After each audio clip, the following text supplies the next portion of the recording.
আলাইকুম ওয়া বারাকাতুহু নাহমাদুহু ওয়া নুসাল্লি ওয়া নুসাল্লিমু আলা রাসূলিহিল কারীম আম্মা বা'দ ফাউযু বিল্লাহি মিনাশ শাইতানির রাজীম বিসমিল্লাহির রহমানির রহিম। ঐতিহ্যবাহী দ্বীনি শিক্ষা প্রতিষ্ঠান হাটহাজারী আনোয়ারুল উলুম নোমানিয়া ফাজিল ডিগ্রি মাদ্রাসার আলিম প্রথম বর্ষের শিক্ষার্থীরা যে যেখানে অবস্থান করে অনলাইন ভিত্তিক এই ক্লাসে যুক্ত হয়েছ, দেখছ, তোমাদেরকে আন্তরিক মোবারকবাদ, শুভেচ্ছা। প্রিয় শিক্ষার্থীরা, কোভিড-19 পূর্বে ক্লাসে তোমাদেরকে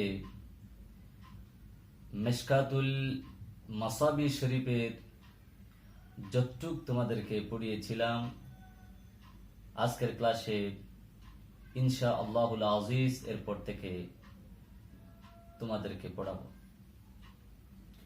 প্রথমে তোমরা মিশকাতুল মাসাবি শরীফটি খুলো, 32 নম্বর পেজে তোমরা চলে যাও। দেখতে পাবে কিতাবুল ইলম আল ফাসলুল আউয়ালের 6 নম্বর হাদিস, মিশকাতুল মাসাবি শরীফের 193 নম্বর হাদিস। প্রিয় শিক্ষার্থীরা, প্রথমে আমি হাদিসে পাক তিলাওয়াত করব, এরপর শাব্দিক বিশ্লেষণ, তাহকিক, অতঃপর অনুবাদ,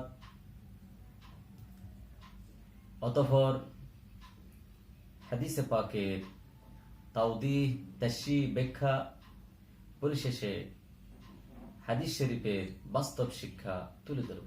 প্রিয় শিক্ষার্থীরা, তোমরা চোখ রাখো হাদিস শরীফের দিকে। আমি হাদিস শরীফ তিলাওয়াত করছি। বিসমিল্লাহির রহমানির রহিম। وعن أبي هريرة رضي الله تعالى عنه قال قال رسول الله صلى الله عليه وسلم إذا مات الإنسان انقطع عنه عمله إلا من ثلاثة، إلا من صدقة جارية أو علم ينتفع به أو ولد صالح يدعو له رواه مسلم।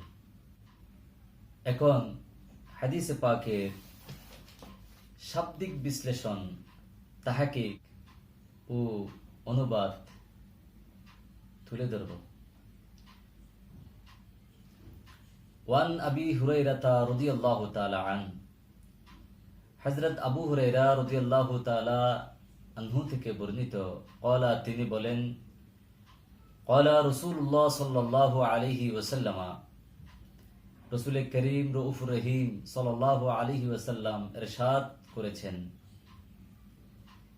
ইযা মাতাল ইনসানু ইনকাতাআ আনহু আমালুহু ইল্লা মিন সালাসা। ইযা শব্দটির অর্থ যখন, মাথা এটি ওয়াহিদ মুযাক্কার গায়েব, ইসবাত ফেলে মাদি মারুফ,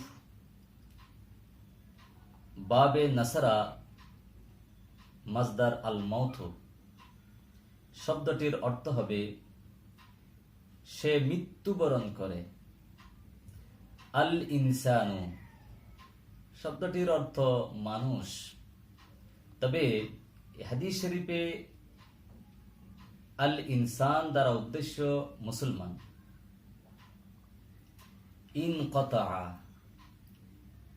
ইনকাতাআ শব্দটি ওয়াহিদ মুযাক্কার গায়েব, মাদি মারুফ, বাবে ইনফিআল, মাজদার আল ইনকিতাউ,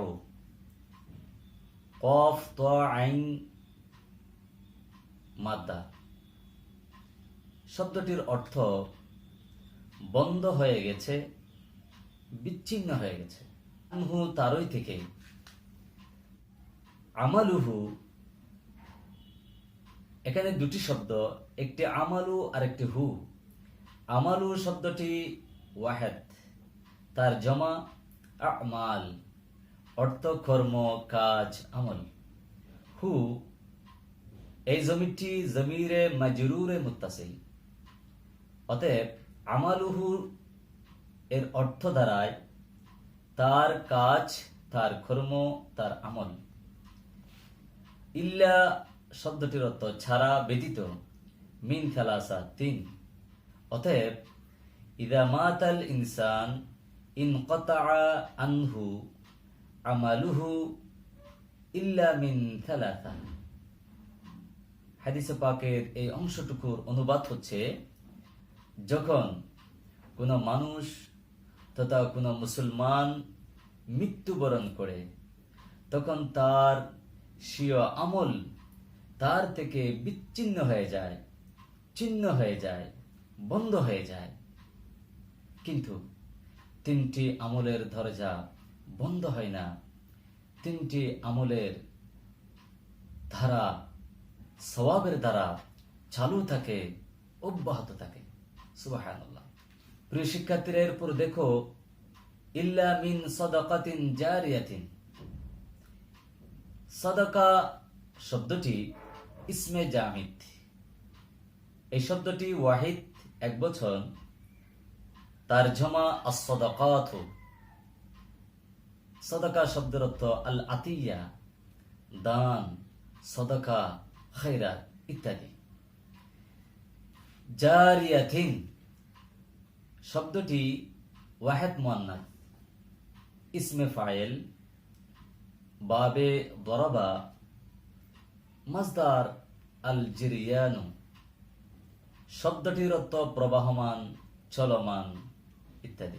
শিক্ষার্থীরা, ইল্লা মিন সাদাকাতিন জারিয়াতিন হাদিসে পাকের এই অংশের অনুবাদ হচ্ছে প্রবাহমান সাদাকা, চলমান সাদাকা, অথবা সহজ ভাষায় সাদাকায়ে জারিয়া। প্রিয় শিক্ষার্থীরা, এরপর দেখো আও ইলমিন ইউনতাফাউ বিহি।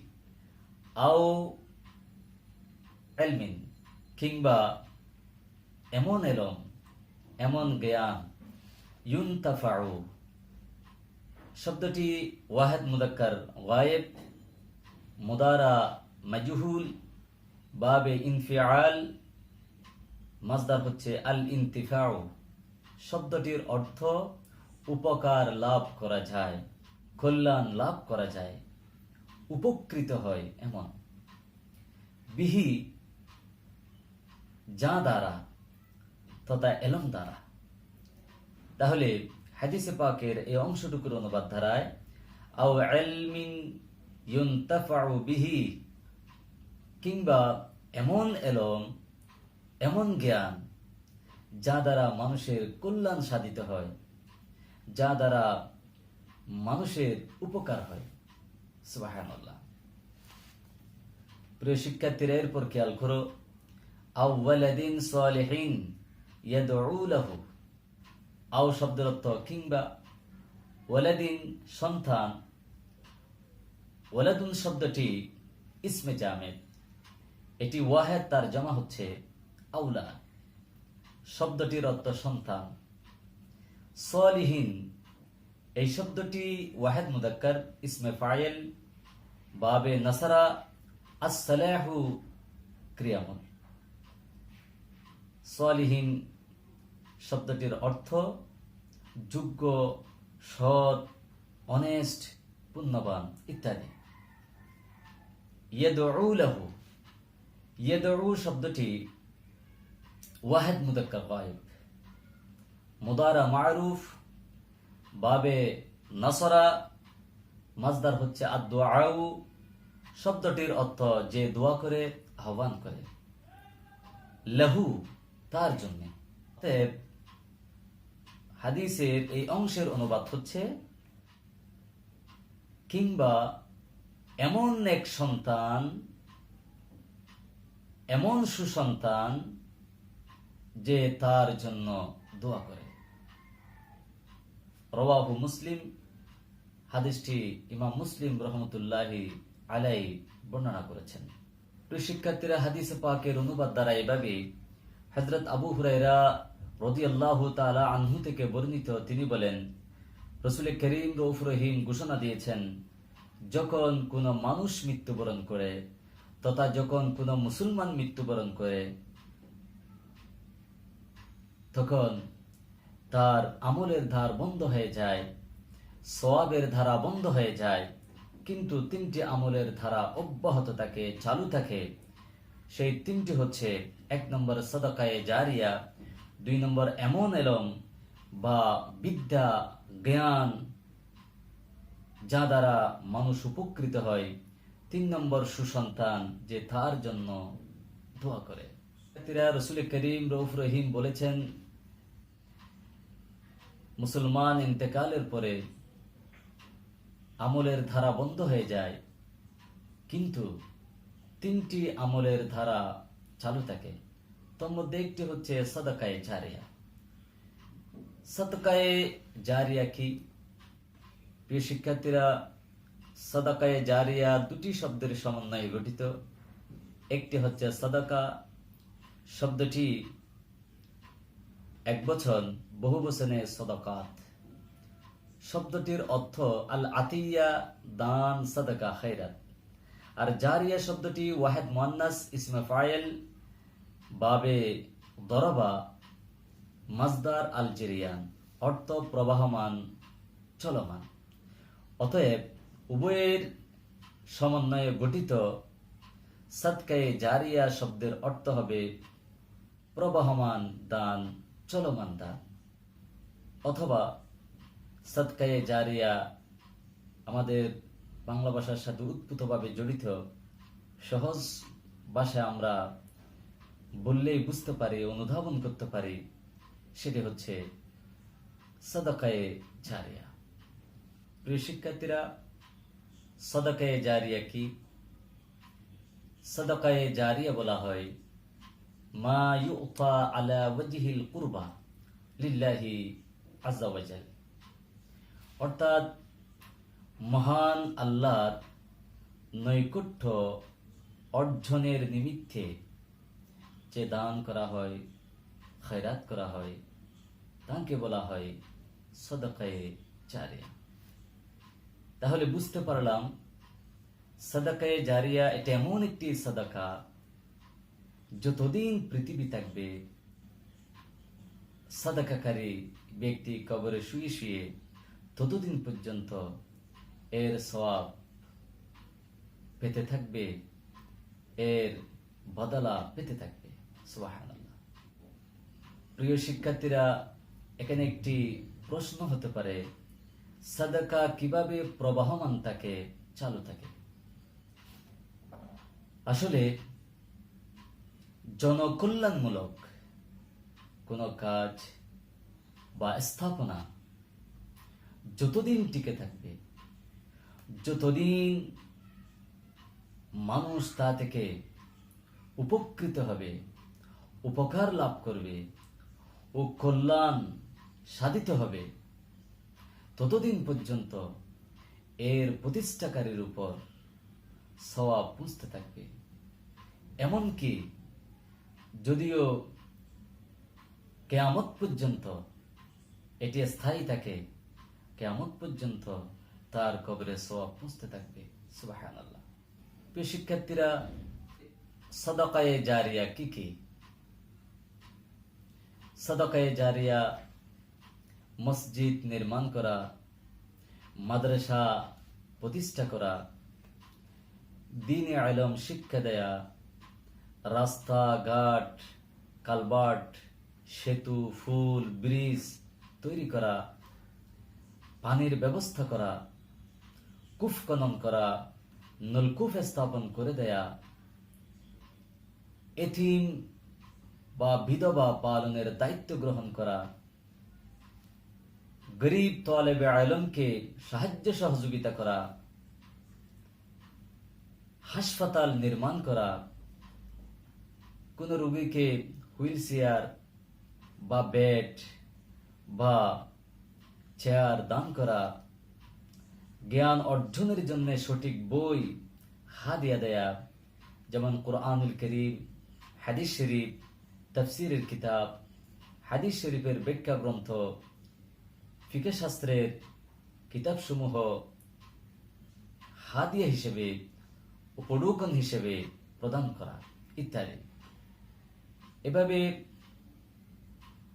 চিকিৎসায় সহযোগিতা করা, বৃক্ষরোপণ করা ইত্যাদি ইত্যাদি সাদাকায়ে জারিয়া। সুবহানাল্লাহ। এখানে আরেকটি প্রশ্ন হতে পারে যে রাসূল করিম সাল্লাল্লাহু আলাইহি ওয়াসাল্লাম বলেছেন আও ইলমিন ইউনতাফাউ বিহি, এর মর্মার্থ কি? রাসূল করিম রউফুর রহিম সাল্লাল্লাহু আলাইহি ওয়াসাল্লাম ঘোষণা দিয়েছেন ইলমিন ইউনতাফাউ বিহি, অর্থাৎ এমন এলম, এমন জ্ঞান, যে এলমের দ্বারা, যে জ্ঞানের দ্বারা মানুষের উপকার হয়, মানুষ উপকৃত হয়, কল্যাণ সাধন করতে পারে।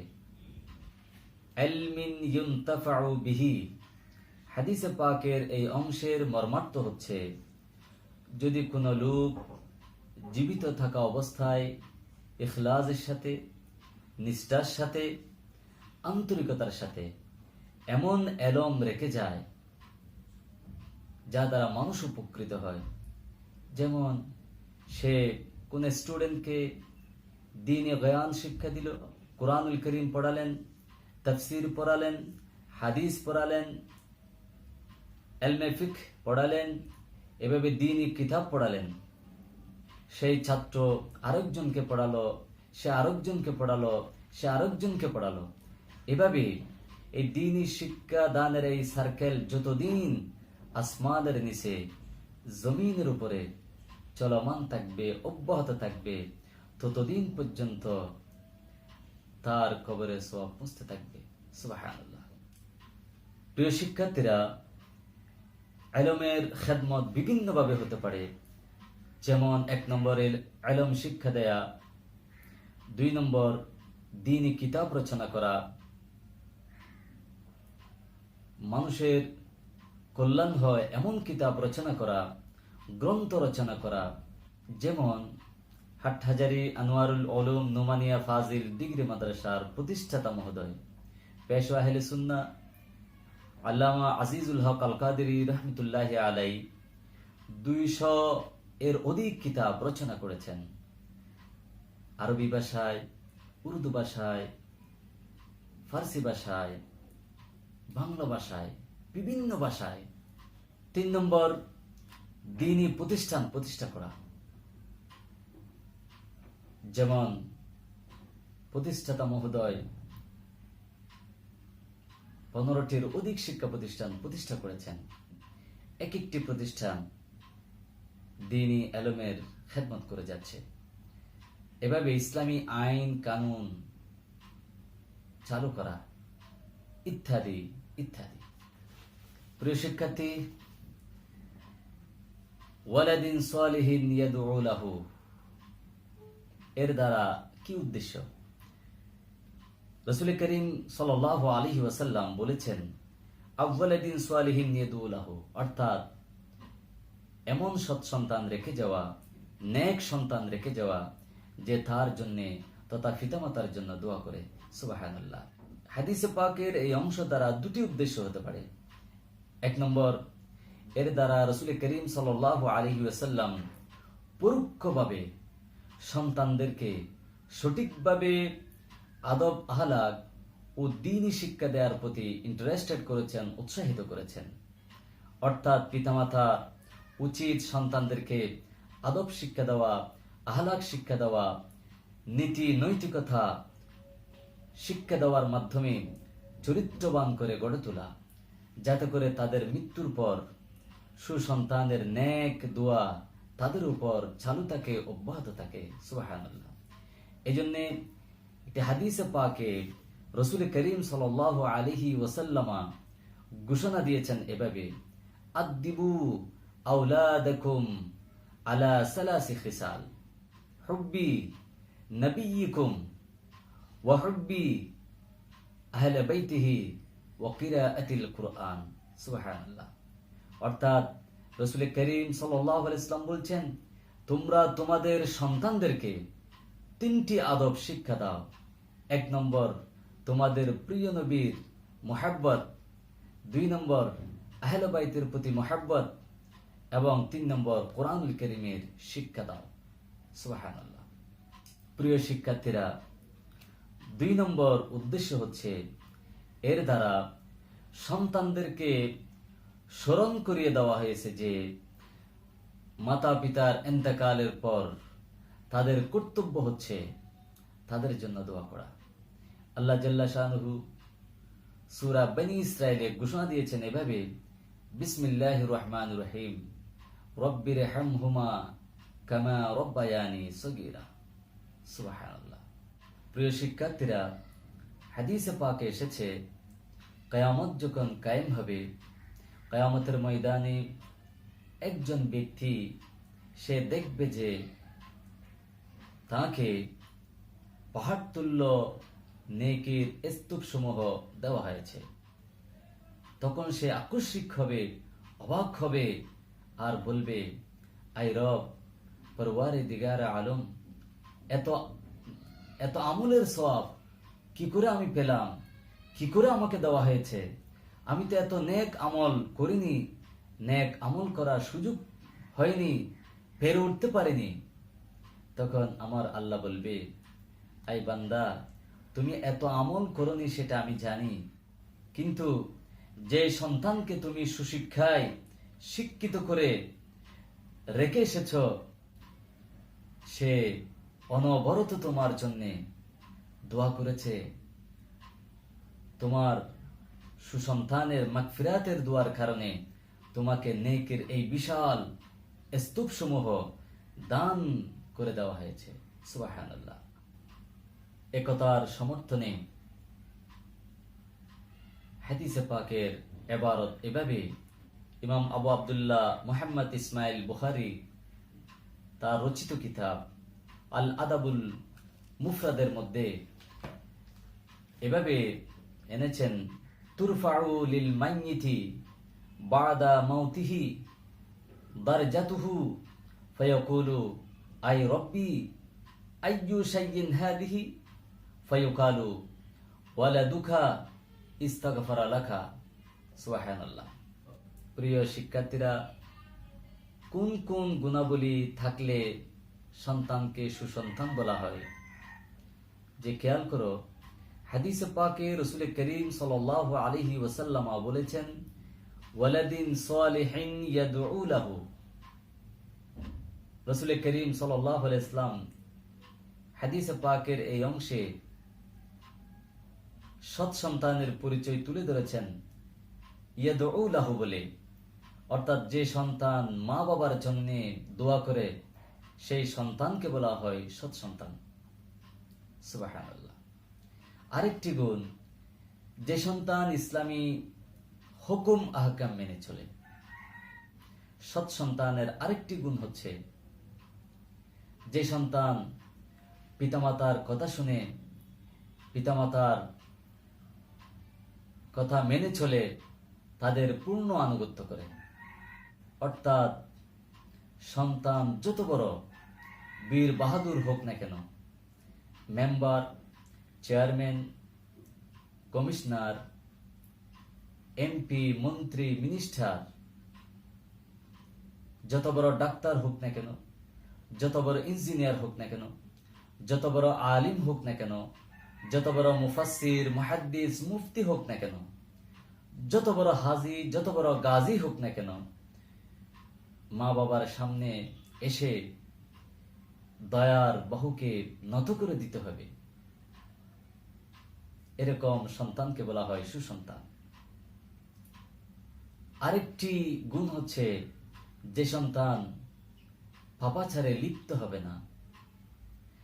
আরেকটি গুণ হচ্ছে যে সন্তান পিতামাতার অধিকার রক্ষায় অত্যন্ত সচেতন।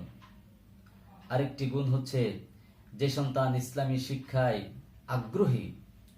আরেকটি গুণ হচ্ছে যে সন্তান নিজেকে আল্লাহর পথে, আল্লাহ এবং তার রসুলের পথে নিয়োজিত রাখে। যে সন্তান পরকালের শাস্তিকে ভয় পায়। এ সকল গুণ যাদের মাঝে থাকবে সেই সকল সন্তানকে বলা হয় আওলাদে সালেহ তথা সৎ সন্তান। সুবহানাল্লাহ। প্রিয় শিক্ষার্থী, আমরা এই হাদিস শরীফ থেকে কি শিক্ষা পেলাম? আমরা এই হাদিস শরীফ থেকে শিক্ষা পেলাম বর্তমান প্রেক্ষাপট তথা আমাদের দৈনন্দিন জীবনে যে জ্ঞান, বিজ্ঞান, মানবতা বিরোধী আর যে সম্পদ শোষণ, নিপীড়নের হাতিয়ার, সেই শিক্ষা এবং সেই সম্পদ পরিহার করা আবশ্যক। সাথে সাথে নিঃস্বার্থভাবে দান, সাদাকা, খায়রাত করা, কল্যাণের শিক্ষা অর্জন করা এবং সন্তানদের চরিত্র গঠন যেন হয় আমাদের জীবনের মিশন। কারণ চরিত্র অমূল্য সম্পদ। যার চরিত্র ঠিক আছে সব ঠিক আছে, যার চরিত্র ঠিক নেই তার কিছুই ঠিক নেই। এজন্য বলা হয় money is lost, something is lost, health is lost, nothing is lost, but character is lost, everything is lost. ওই শিক্ষার্থীরা আজকে এতটুকু। এই হাদিস শরীফের উপর যদি তোমাদের কোনো প্রশ্ন থাকে, সওয়াল থাকে, তাহলে তোমরা কমেন্ট বক্সে লিখে জানাবে। ইনশাআল্লাহুল আজিজ যথাসময়ে যথাযথ উত্তর তোমরা পেয়ে যাবে। আসসালামু আলাইকুম ওয়া রাহমাতুল্লাহি